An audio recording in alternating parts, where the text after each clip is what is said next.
Welcome to the Ryerson Negotiation Project. Negotiating is a key foundation for becoming a successful leader.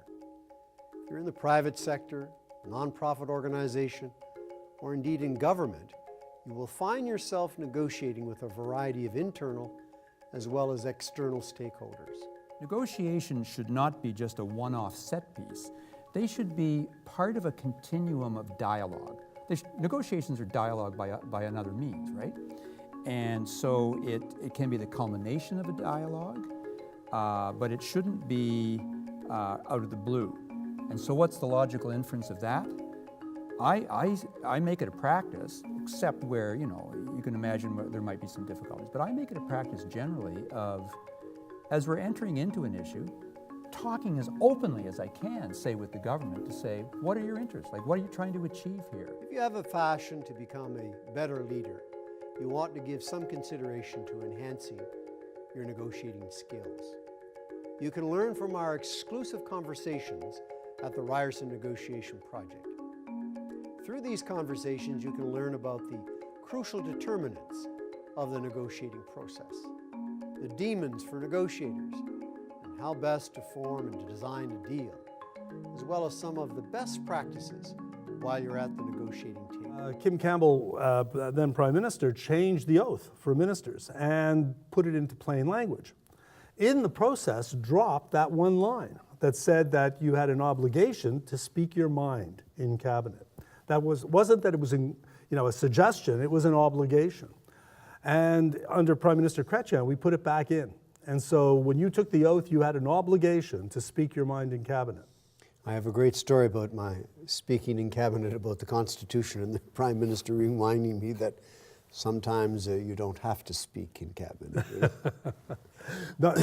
Sometimes silence is more powerful. You need to remember, all of us are continuously negotiating. Enhance your skill level and leave nothing to chance.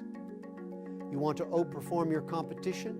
You need to develop a customized, comprehensive approach for each of your negotiations. You need to learn how to handle deadlocks, develop a concession strategy, and be mindful of your own behavior while you're at the negotiating table. The Ryerson Negotiation Project brings you conversations with prominent Canadians such as David Mulroney, Canada's former ambassador to China, Dale Lastman, one of Canada's premier corporate commercial lawyers on Bay Street in Toronto, and Stephanie Robertson, the CEO and founder of Social Impact. Listen to Mel Catt, former clerk of the Privy Council of the Government of Canada, Terry Campbell, president of the Canadian Bankers Association, and Rihanna Trial, president of the Economic Club of Canada, give their perspectives and insights on the best practices of being a top-notch negotiator. I find myself sitting at a table for lunch with then our Prime Minister Stephen Harper and François Hollande around a table. An interesting day, to say the least. Prime Ministers from across the board internationally, and Arnold Schwarzenegger, Bill Clinton, I mean, you name it, we've probably hosted them or are trying to host them. Excellent. The Ryerson Negotiation Project can assist you in becoming a better leader. In 2017, we will continue to bring you key aspects about the negotiating process, as well as insights and practical tips from some of Canada's prominent citizens. Learn from the best and never settle for second best.